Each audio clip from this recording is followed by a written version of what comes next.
Assalamualaikum warahmatullahi wabarakatuh. Selamat pagi. Bertemu lagi dengan saya dalam mata kuliah profesi keguruan dengan dosen pengampu Ibu Rejawati MSI.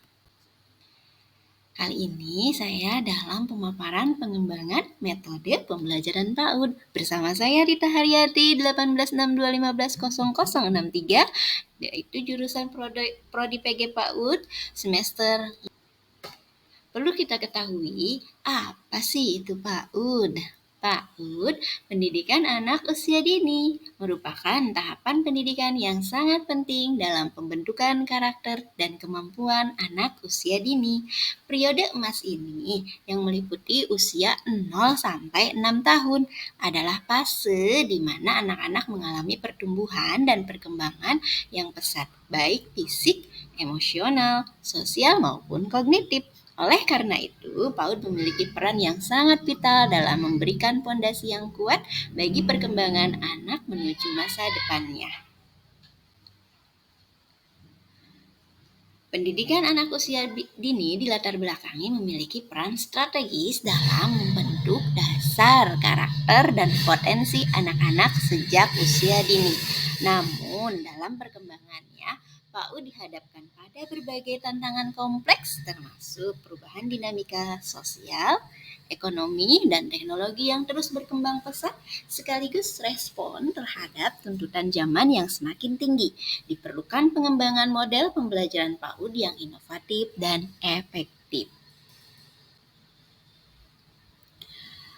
Tujuan dari metode pengembangan PAUD ini, satu, menggali konsep dasar PAUD. Yang kedua, menganalisis metode pembelajaran perkembangan PAUD. Yang ketiga, menjelaskan pentingnya integrasi teknologi.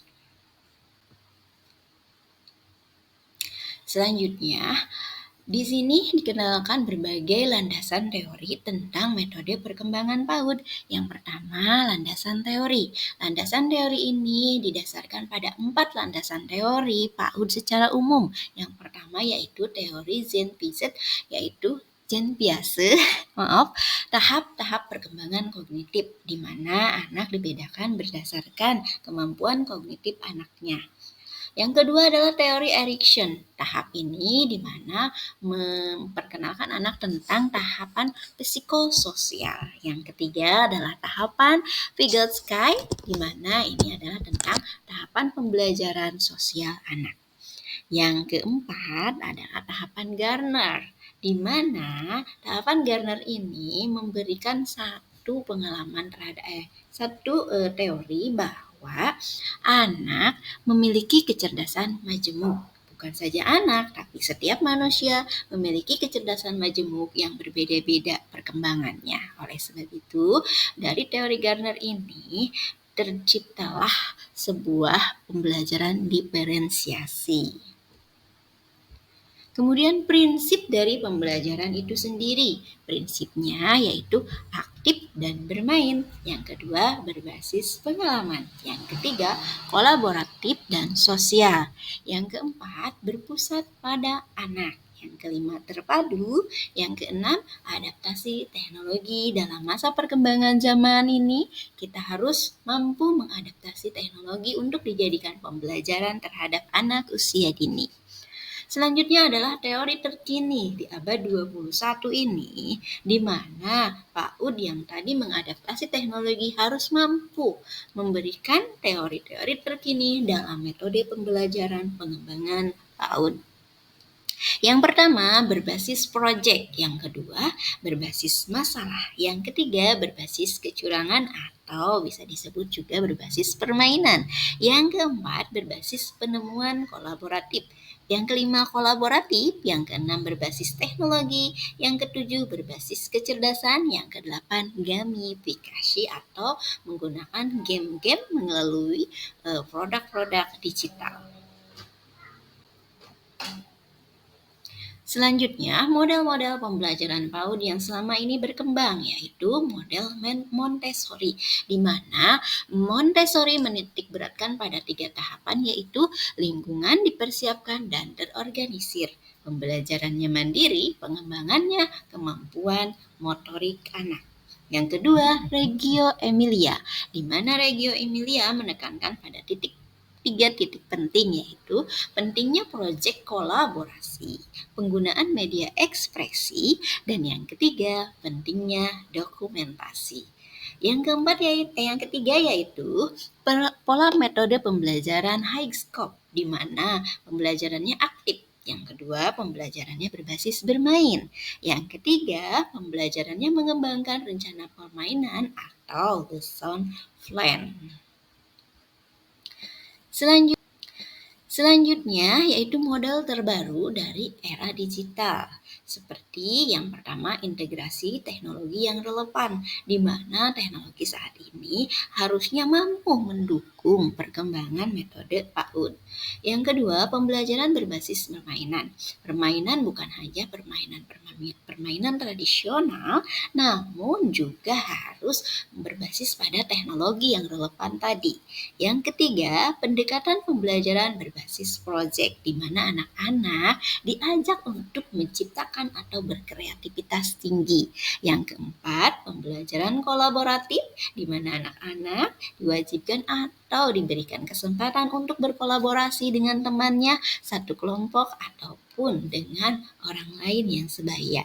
Yang kelima, pembelajaran berbasis media literasi. Ini ditekankan dalam kurikulum Merdeka saat ini, di mana literasi dan numerisasi itu ditekankan untuk menjadikan fondasi dasar anak-anak dalam capaian pembelajaran.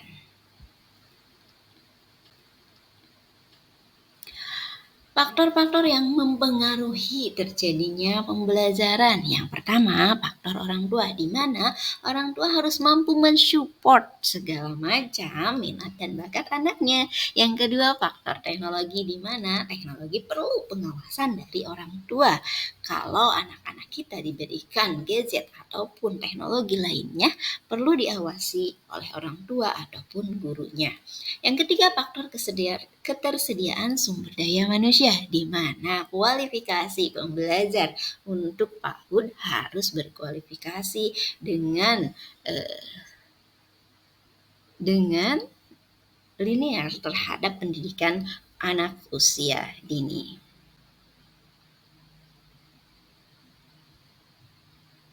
Selanjutnya, tantangan. Tantangan yang pertama adalah ketersediaan sumber daya dan akses. Nah, di sini banyak sekali PAUD merebak di pedesaan-pedesaan, di mana sumber daya manusia dan aksesnya pun untuk mencapai kepada metode pembelajaran PAUD yang terbaru itu akan sangat kesulitan. Kedua, pelatihan guru dan staf. Di sini di mana kurangnya pelatihan guru dan staf dalam pembelajar PAUD.